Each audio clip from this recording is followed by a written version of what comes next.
একদিকে যখন জাপানের সঙ্গে ভারতের দ্বিপাক্ষিক সম্পর্ক আরো মজবুত হচ্ছে, তখন আরো একটা দিক আপনাদের জানাই।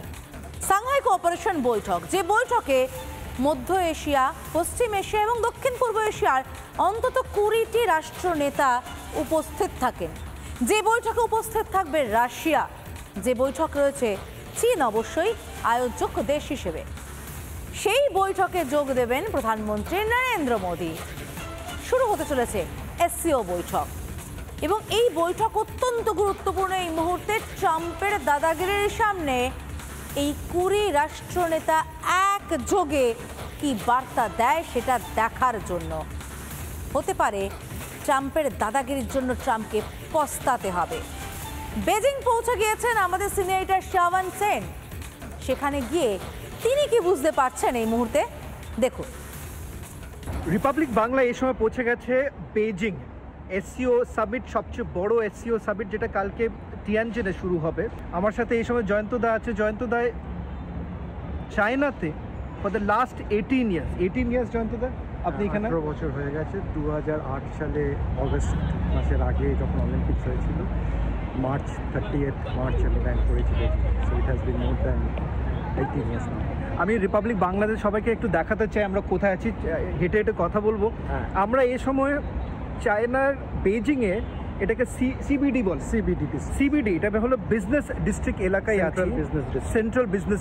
এসসিও সামিটে এবার কি হবে, কেন কি প্রথমবার 7 বছরের মধ্যে প্রথমবার প্রধানমন্ত্রী নরেন্দ্র মোদী পৌঁছাচ্ছেন এখানে, আর এক্সপেকটেশনটা কি? এত বছর পরে প্রাইম মিনিস্টার আসছেন এখানে, so everybody is very excited and everybody is looking forward যে চায়না এবং ইন্ডিয়ার মধ্যে যে কোলাবোরেশনটা বাড়ুক।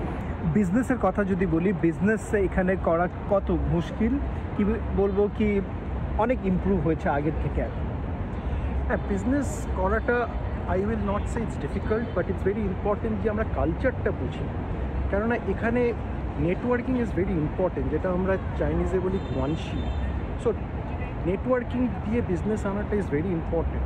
গুয়ানশি অ্যান্ড ট্রাস্ট, এই দুটো যদি থাকে আমার মনে হয় বিজনেস করাটা ইজি। ভারতের মধ্যে সবাই কিন্তু একটাই প্রশ্ন করতে চায় কি আমরা কি গালওয়ান ভুলতে পারবো?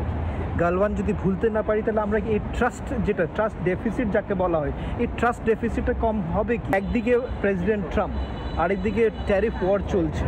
এটার মধ্যে কিন্তু সবাই কিন্তু একটা অ্যাডভোকেসি করছে কি ভারত আর চীনের মধ্যে একটা স্ট্র্যাটেজিক রিলেশনশিপ হওয়া উচিত।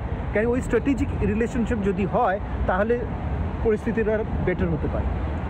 ডেফিনেটলি দেখো, ইরিসপেক্টিভ অফ ট্যারিফ ওয়ার হয়েছে কি হয়নি, আমাদের এবং চাইনিজদের মধ্যে একটা কোলাবোরেশন থাকা সবসময় দরকার। আর যখন গালওয়ান ওয়ার হয়েছিল তখন আমি এখানেই ছিলাম, অ্যান্ড আমি at the ground level I didn't find any discrepancy. ঠিক আছে জয়ন্তদা, ধন্যবাদ রিপাবলিক বাংলার সাথে কথা বলতে। এটা কিন্তু আমাদের প্রথম ডিসপ্যাচ যেটা আমি পাঠাচ্ছি বেজিং থেকে।